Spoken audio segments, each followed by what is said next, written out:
நைட்டே கருப்பு சுண்டல் கொஞ்சமாக ஊற வச்சுட்டேன். காலையில் பையன் சப்பாத்தி கேட்டிருந்தான். அதனால் சப்பாத்தியும் குருமா வச்சு கொடுக்கலான்னு சொல்லிட்டு ஒரு 5:30க்கு அடுத்து இன்றைக்கி எழுந்தேன். சுண்டெல்லாம் வேக வச்சுட்டு சப்பாத்தி மாவு பிசைஞ்சு முடிச்சாச்சு.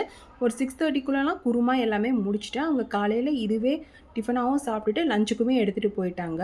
இன்றைக்கி வியாழக்கிழமை அப்படிங்கிறதுனால வீடு எல்லாமே துடைப்பேன். இந்த வீடு துடைக்கிறேன் இல்லை வேறு ஏதாவது வேலை செய்கிறேனாவே பேக்ரவுண்டில் ஏதாவது ஒரு பாட்டு போட்டுருவேன். அப்போ தான் எனக்கு வேலை செய்கிற அலுப்பே தெரியாது. அந்த மாதிரி போட்டு விட்டு வீடெல்லாம் க்ளீன் பண்ணி முடிச்சுட்டு சோஃபா கவர் பில்லோ கவர்லாம் சேஞ்ச் பண்ணியாச்சு. ஈவினிங் நல்ல ஒரு சூடாக ஒரு டீ போட்டு குடிச்சிட்டேன். இன்றைக்கி வியாழக்கிழமங்காட்டி பாபாக்கு சாமி கும்பிடுவேன். ஸோ சாயந்தரம் நல்லா விளக்கேற்றி சாமியெல்லாம் கும்பிட்டு முடிச்சாச்சு. இன்றைக்கி பிரசாதமாக சிம்பிளாக வாழைப்பழம் தான் வச்சு கும்பிட்டேன். எதுவும் செய்யலை இன்றைக்கி. ஈவினிங் வரைக்குமே நல்ல வெயிலாச்சு. ஒரு 6:30 வரைக்குமே நல்ல வெயில். இன்றைக்கி கிளைமேட் ரொம்பவே நல்லா இருந்தது. இட்லி மாவு தீர்ந்துச்சு. ஸோ இன்றைக்கி வந்து சேமியாவில் கிச்சடி செய்யலான்னு சொல்லிட்டு காயெல்லாம் கொஞ்சம் கட் பண்ணி வச்சுட்டேன். ஒரு 7 o'clock மேலே செய்யலான்னு சொல்லிட்டு. இந்த வீடியோ பிடிச்சதா லைக் பண்ணுங்கள், மறக்காம சேனலுக்கு சப்ஸ்கிரைப் பண்ணுங்கள். தேங்க்ஸ் ஃபார் வாட்சிங்.